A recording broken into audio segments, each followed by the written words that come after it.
ભગવાનના નામ લેવામાં મુહૂર્ત કોઈ દી ન જોવું, સત્સંગ કરવામાં કોઈ દી મુહૂર્ત ન જોવું, પ્રભુના દર્શન કરવામાં કઈ સમય ન જોવો. જ્યારે પણ ઈચ્છા થાય ત્યારે કરી શકો. ઘણા લોકો એમ કે સવારમાં કરીએ તો વધારે સારું, પણ વાત સાચી, સવારમાં કરો તો વધારે સારું, પણ બપોરે ઈચ્છા થાય તો તમે ન લઈ શકો. બપોરે ઈચ્છા થાય તો તમે તમારે ચાલુ કરી દો માળા. કોઈ પણ સમય ઈચ્છા થાય ત્યારે આપણે એ વસ્તુ કરી શકીએ. એમાં કોઈ મુહૂર્ત કે ચોઘડિયા જોવાની જરૂર નથી. રોગ મટાડવા માટે દવા લેવામાં ચોઘડિયા જોઈએ છે. ડોક્ટર પાસે જાય તે કહે કે ઉભા રહ્યો ડોક્ટર સાહેબ, કાળ ચોઘડિયું હાલે, હમણાં ઇન્જેક્શન ન મારતા. ત્યાં કાળ પૂરું થાય તો આપણું પૂરું થઈ જતું. ત્યાં જેમ મુહૂર્ત નથી જોતા એમ પ્રભુ નામ લેવામાં કોઈ દી મુહૂર્ત ન જોવું. હરિસ્મરણમાં ક્યારેય કોઈ પણ સમયે 24 અવર્સ રાતના 2 વાગે નીંદર જાગે અને નીંદર ન આવતી હોય તો સ્મરણ કરી શકો છો તમે. ઘણા પૂછતા હોય કે રાતના 12 વાગે અમે જપ કરવા કરી શકે. હા, જપ ખાલી નામ સ્મરણ થાય, પૂજા કે એવું ના થાય, પણ તમે નામ કરી શકો. સેવા ન થાય, નામ લઈ શકો કોઈ પણ સમય. અને વશિષ્ઠજીએ બીજી ચોખવટ કરી કે મહારાજ કાલ ઉપર છોડતા નહીં. આજે ઈચ્છા થઈ છે ને તો આજે જ કરાવી દો, કાલ ઉપર નહીં છોડતા. જો કાલ ઉપર છોડશો ને તો નક્કી નહીં કે પાછું તત્વ મળશે કે નહીં. કે ધર્મ કાર્ય કરવાની ઈચ્છા થાય તો બસ આજ જ, અબ ઘડી, અત્યારે. કાલની કોઈને ખબર નથી, કાલ શું થવાનું કઈ ખબર નથી. કાલો જગત ભક્ષ્યતામ, કાલ કોઈ દી કોઈની થઈ નથી. અમુક દુકાને લખ્યું હોય આજે રોકડા કાલે ઉધાર. એટલે આપણે એમ કહીએ કાલે તો ઉધાર દેહો ને, તો કે હા કાલે ઉધાર દેહું. વળી પાછા આપણે કાલ જઈએ તો પાછું ઈનું ઈ જ સૂત્ર હોય કે આજે રોકડા કાલે ઉધાર. એટલે કાલ થઈ કાલ કોઈ દી થતી કાલે નહીં, આજે નહીં, અબ ઘડી, ઇન્સ્ટન્ટ, અત્યારે. કાલ ઉપર નહીં છોડતા. જો દશરથ રાજાએ કાલ ઉપર છોડ્યું ને તો 14 વર્ષ પાછું ગયું. આખું પરિવર્તન થઈ ગયું, આપણે જાણીએ છીએ. અને પરિવર્તન થયું ને એમાં વરદાન મગાઈ ગયા. કઈ 2 વરદાન માંગ્યા પણ ખબર છે બધાને. બહુ મોટી કથા છે, પણ સંક્ષિપ્તમાં રામ દર્શન કરાવી દઉં તમને, પછી કૃષ્ણ કથા તરફ જાય.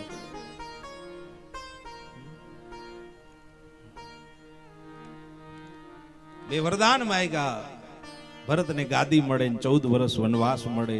આવું પરિવર્તન થયું. રામ, લક્ષ્મણ, સીતા ત્રણેય વનવાસની વાટ પકડી.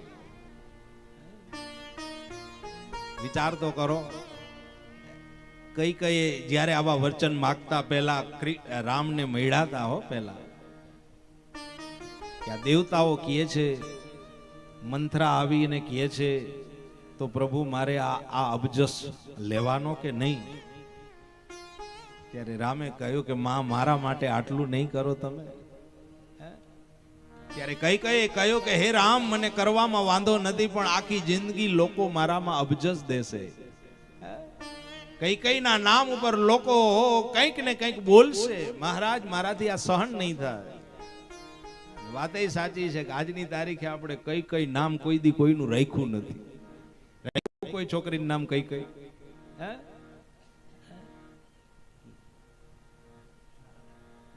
અબજસ આપશે.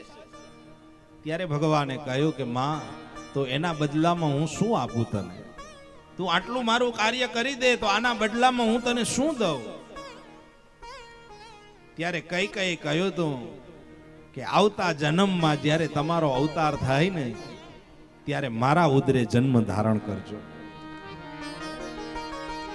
ત્યારે ભગવાને કહ્યું કે એ તો શક્ય નથી, કારણ કે એ તો વચન મેં પહેલાથી કોકને આપી દીધું છે માં. પણ હું ભલે બીજાના ઉદરે જન્મ ધારણ કરીશ, પણ યશ તો તને જ અપાવીશ. એને યશોદા બનાવી. ઈ કઈને યશોદા બનાવી. દેવકીનો દીકરો કહેવાણો પણ છતાં યશ કોને આપ્યો? યશોદા કોઈનું ઋણ ન રાખે.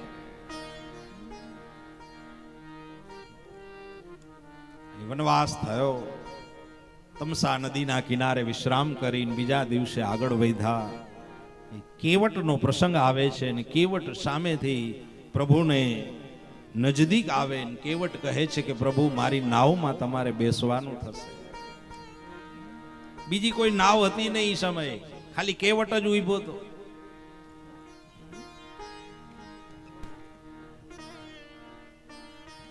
એટલે કેવટે કહ્યું કે તમે નાવ લઈ આવો એટલે અમે બેસી જઈએ. કેવટ કે એમ નહીં, તમે અમારી પાસે માગણી કરો. માગી નાવ કેવટ માગી નાવ કેવટ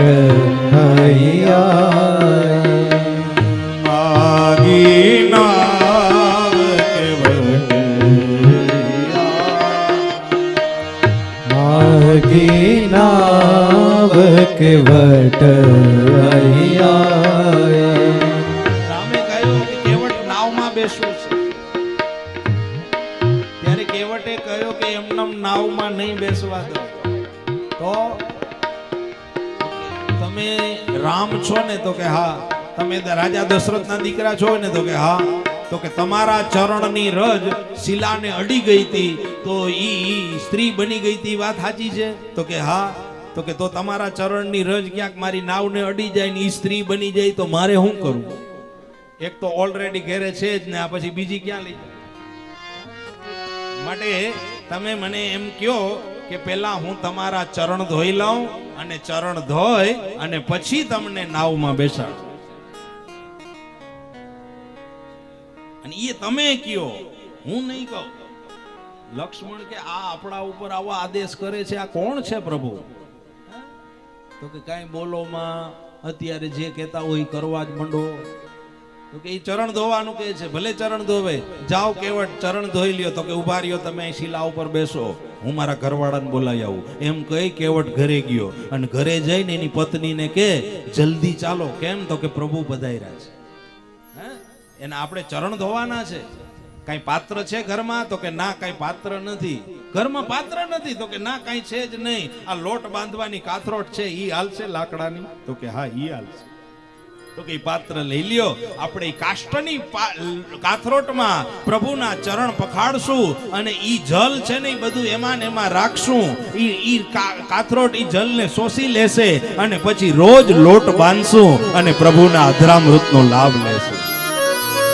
રોજ લોટ બાંધીને એના અધરામૃતનો લાભ લેશું. હતું આ હતી કેવટની બુદ્ધિ. આમ કાષ્ટનું પાત્ર લઈ આવ્યા અને કાષ્ટનું પાત્ર લઈ આવી અને પ્રભુના ચરણ એમાં પધરાવ્યા. ગંગાજીના જલ વડે પ્રભુના ચરણ ધોવા લાગ્યા છે. બે પતિ પત્ની ચરણ ધોવા લાગ્યા છે. આ ત્યારથી રિવાજ આવ્યો, પૂજા કરવી હોય ને તે સજોડે બેહવા. ચરણ ધોવે છે, પંખાડે છે. અને પંખાડવાની અંદર બે જણાની જરૂર પડે. એક જલ રેડે અને એક ધોવે, એટલે બેયની જરૂર પડે. એને પંખાડવું કહેવાય.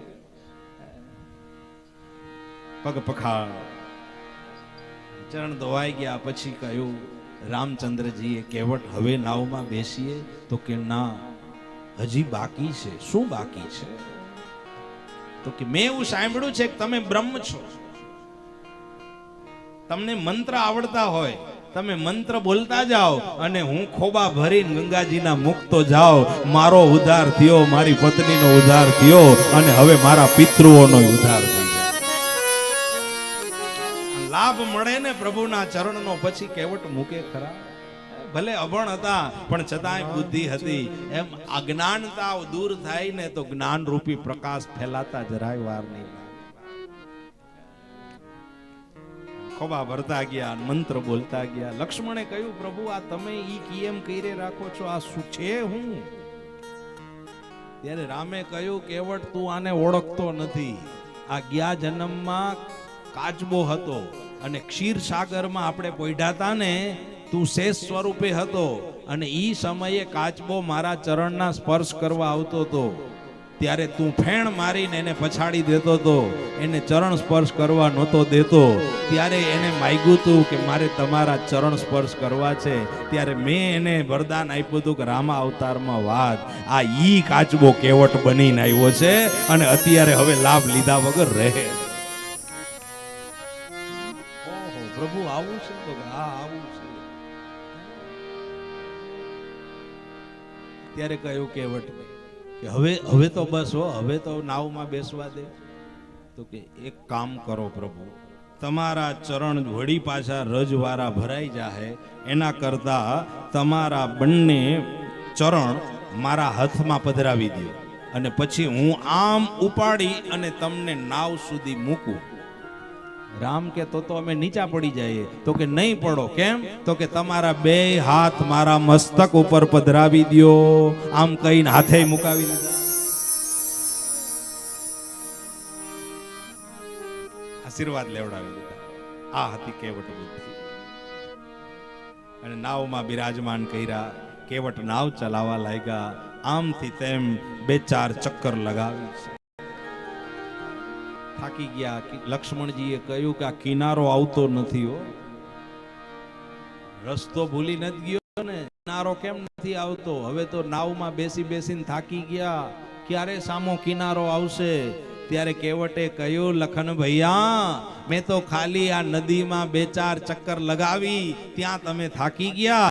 આ રામ તો ભવસાગરમાં અમને 84 લાખ ચક્કર લગાવે છે. અમે કોઈ દી નથી કીધું કે અમે થાકી ગયા. તમને ખાલી આ નદીમાં ચક્કર લગાવી ત્યાં થાકી ગયા? અમારા મુખમાંથી ક્યારે એવો શબ્દ નીકળ્યો નથી કે અમે આ ભવસાગરમાં ચક્કર મારી મારીને થાકી ગયા. કારણ કે કેટલી ચક્કરો લગાવી, 84 લાખ હો. પહેલો અવતાર અજગરનો અને છેલ્લો અવતાર મનુષ્ય. અજગરથી શરૂઆત કરી આપણા બધાય માંથી પાસ થઈને છેલ્લે મનુષ્ય બન્યા છે. એટલા ચક્કર કાટી અને મનુષ્ય બન્યા. અને આ તત્વ મળ્યા પછી હવે છૂટે નહીં એની ધ્યાન